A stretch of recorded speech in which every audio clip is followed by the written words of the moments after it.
উদ্ধার করার কেউ আছে? রক্ষা করার কেউ আছে? এজন্য বিপদে পড়লে আমরা চাইবো কার কাছে? আমাদের যাই দরকার হোক আমরা ফরিয়াদ করব কার কাছে? নাকি মাজারে যেয়ে চাবেন? মাজারে যেয়ে চাবেন? অনেকে তো মাজারে যেয়ে কপাল ঘষে, আছে না নাই? মাজারে যেয়ে সন্তান চায়, আছে? এই এলাকায় নাই, এই এলাকার লোকদের আকীদা খালেস আমি জানি।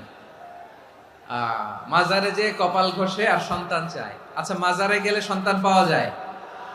আচ্ছা, মাজারে না গেলে যদি বাচ্চা না হতো, গরু ছাগলের যে বাচ্চা হয় ওরা কোন মাজারে মানত করে বলেন? কথা কি বুঝতেছেন? এই যে প্রতি বছর গরু ছাগল ভেড়া এগুলো যে বাচ্চা দেয়, এরা কোন মাজারে যে মানত করে? এজন্য চাইতে হবে একজনের কাছে, তিনি কে? আমার প্রিয় পটুয়াখালীবাসী, মাজার জিয়ারত করা সুন্নাহ। আমরা মাজার জিয়ারত করব, আল্লাহ ওয়ালাদের কবরে যাব, আমরা সেখানে যে সালাম দিব, দোয়া করব, নিজের জন্য করব, কবরে শুয়ে থাকা মাইয়েতের জন্য করব, পুরো মুসলিম উম্মার জন্য করব। কিন্তু কবরে যিনি শুয়ে আছে ওই বাবার কাছে সন্তান চাওয়া যাবে? চাকরি চাওয়া যাবে? সফলতা চাওয়া যাবে? সফলতা দেয় কে? সবাই বলেন নাই, আওয়াজ করে বলেন, সফলতা দেওয়ার মালিক কে? এক কথাই রব্বুল আলামিন বলেন।